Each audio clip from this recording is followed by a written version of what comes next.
وہ ایک گناہ ہے کہ جو انسان کی تقدیر بدل دے. بالکل ایسے ہی. وہ انسان کو کہاں سے کہاں لے جائے, جنتی سے دوزخی کر دے. بالکل بالکل. ٹھیک ہے, تو ایک عمل ایسا ہے کہ جو انسان ساری زندگی کا گناہ ہے, 70 اگر 100 قتل بھی کرتا ہے, لیکن جب اس کی توفیق سے, توفیق بھی تو تقدیر میں ہے ایسے ہی ہے کہ وہ توفیق دیتا ہے تو تب اس کی تقدیر بدلتی ہے. حدیث شریف بھی ایسی ہے کہ ایک بندہ ہے وہ گناہ کرتے کرتے دوزخ کے کنارے پہ پہنچ جاتا ہے, لیکن وہاں پہ جا کے کوئی ایسی نیکی کرتا ہے, ایسا عمل کرتا ہے کہ اللہ رب العالمین اس کو جنت عطا فرما دیتا ہے. جی جی.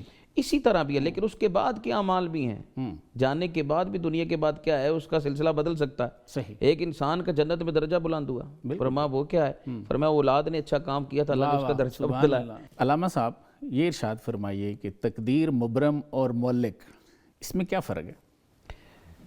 جس طرح ڈاکٹر صاحب ماشاءاللہ ڈنڈے کا ذکر کر رہے تھے سر, تو دور بھی ڈنڈے کا ہی ہے. جی. تو پھر یہ کہ جھنڈا وہ جس طرح مولا کائنات شیر خدا کو ملا, جی, تو تقدیر مبرم اور تقدیر ملک, جی, اس میں دیکھا جائے کہ حقیقی اور غیر حقیقی بھی ہے اس میں. لیکن بات وہی آ جاتی ہے کہ تقدیر معلق جو ہے اس کے اندر دیکھا جائے اور مبرم کے اندر کہ ایک تقدیر اللہ رب العالمین نے, جس طرح آپ دیکھیں دنیا کائنات کا یہ تخلیق کرنا, بالکل ٹھیک ہے, آسمان کا, اس میں چاند, سورج, کائنات کا تخلیق کرنا, مخلوقات کا جو ہے وہ پیدا کرنا, یہ تخلیق, یہ حقیقی طور پر ہے جو قائم رہنے والی ہے, جو بدل نہیں سکتی. موت کا آنا ہے, قبر میں جانا موت ہے, کا آنا ہے, آخرت کا ہے, حشر کا دن لگنا ہے, حساب و کتاب ہے, قبر کی منازل ہیں, یہ تمام چیزیں جو ہیں یہ بدلی نہیں جا سکتی. بالکل ٹھیک, یہ اٹل ہیں. بالکل ٹھیک. لیکن ایک طرف آ جاتا ہے حقیقی جو ہے وہ تقدیر کا ذکر کیا جائے تو اس میں دیکھا جائے کہ انسان کی جس طرح جو ہے وہ انسان کی زندگی کے اندر حضرت قوم لوط کا جس طرح عذاب آیا, جی, تو اس وقت وہ بھی اٹل ہے. صحیح. لیکن ایسی جو تقدیر جس کے اندر انسان اگر اپنے اعمال سے اس کو بدل سکتا ہے, لوگوں کی دعائیں سے بھی بدل سکتا ہے, وہ ایسی تقدیر. نوح علیہ السلام کی اپنے بیٹے کے لیے دعا ہے, اپنے بیٹے کے لیے دعا ہے. اس کے ساتھ اگر دیکھا جائے تو حضرت خضر علیہ السلام کا واقعہ دیکھا جائے, 2 بچوں کے وفات سے جب حضرت آپ ساتھ ہیں تو کیا ہوا, بالکل وہ دیوار گری ہوئی تو اس دیوار کا تعمیر کرنا کیا تھا, ایسے ہی تقدیر کو بدلا. بالکل ٹھیک. اس کو تقدیر کو بدل دیا تو پتہ چلا کہ یہ تقدیر بدلی جا سکتی ہے. بالکل ٹھیک. لیکن کچھ اعمال ہیں کہ انسان جب اچھے اعمال کرتا ہے, صدقہ جاریہ ہے, اس کے اندر جب انسان صدقہ جاریہ سے بھی وہ کہتے ہیں رستہ بدل جاتا ہے. اگر وہ انسان کو نقصان والا رستہ ہے تو اس کا رستہ بدلنا کیا ہے, تو اگر دیکھا جائے تو علامہ تقدیر معلق ہے. لیکن وہ خود ہی کو کر بلند اتنا کہ ہر تقدیر سے پہلے خدا بندے سے خود پوچھے بتا تیری رضا کیا ہے. تو یہ تقدیر کا بدلنا بھی اسی طرف جا رہا ہے, تو ایک تقدیر معلق آ جاتا ہے. تو ڈاکٹر صاحب بات یہ ہے کہ جب انسان اپنے معاملات کو لے کر چلتا ہے تو اللہ رب العالمین اس کو وہی اختیارات کی طرف لے کے جاتا ہے. سبحان اللہ. جو اس کی نظام کائنات ہے, اس کی صفات کے ساتھ تعلق ہے, اس کے نظام کائنات کے ساتھ ہے, وہ بدلا نہیں جا سکتا, وہ اٹل ہے. ٹھیک. لیکن اگر انسان اپنے معاملات کو لے کر چلتا ہے تو کئی وجوہات ہیں جس کے اندر انسان اپنے معاملات کو بدل سکتا ہے. بالکل ٹھیک. وہ جا کر پھر انسان کی تقدیر معلق کہلاتی ہے.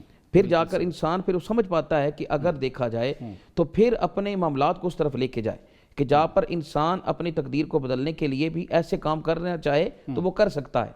لیکن اگر کوئی ایسی تقدیر جس کو اللہ تعالیٰ نے ہم پر جو ہے وہ اٹل کیا ہے تو اس کو بدلنا ہمارے لیے ممکن نہیں ہے. یعنی تقدیر معلق کا تعلق اگر میں صحیح سمجھ رہا ہوں آپ کی گفتگو سے, تو اس کا تعلق ہمارے اعمال کے ساتھ ہے. ہمارے اعمال کے ساتھ. جیسے ہم اعمال کریں گے, اچھے کریں گے تو ہماری تقدیر بدل جائے گی, برے کریں گے تو پھر بھی بدل جائے گی, ظاہر ہے پھر بھی بدلے گی, نیچے آ جائے گی. لیکن وہ پھر یہ ہے کہ وہ اچھائی کی طرف جاتی ہے, یہ برائی کی طرف جاتی ہے, وہ تو انسان کے اپنے تک ہے. بالکل. اب یہ بھی آپ نے دیکھا ہوگا کہ انسان ساری زندگی کی عبادت ہو لیکن وہ ایک گناہ ہے کہ جو انسان کی تقدیر بدل دے. بالکل ایسے ہی. وہ انسان کو کہاں سے کہاں لے جائے, جنتی سے دوزخی کر دے. بالکل بالکل. ٹھیک ہے, تو ایک عمل ایسا ہے کہ جو انسان ساری زندگی کا گناہ ہے, 70 اگر 100 قتل بھی کرتا ہے, لیکن جب اس کی توفیق سے, توفیق بھی تو تقدیر میں ہے, ایسے ہی ہے کہ وہ توفیق دیتا ہے تو تب اس کی تقدیر بدلتی ہے. حدیث شریف بھی ایسی ہے کہ ایک بندہ ہے وہ گناہ کرتے کرتے دوزخ کے کنارے پہ پہنچ جاتا ہے, لیکن وہاں پہ جا کے کوئی ایسی نیکی کرتا ہے, ایسا عمل کرتا ہے کہ اللہ رب العالمین اس کو جنت عطا فرما دیتا ہے. جی جی.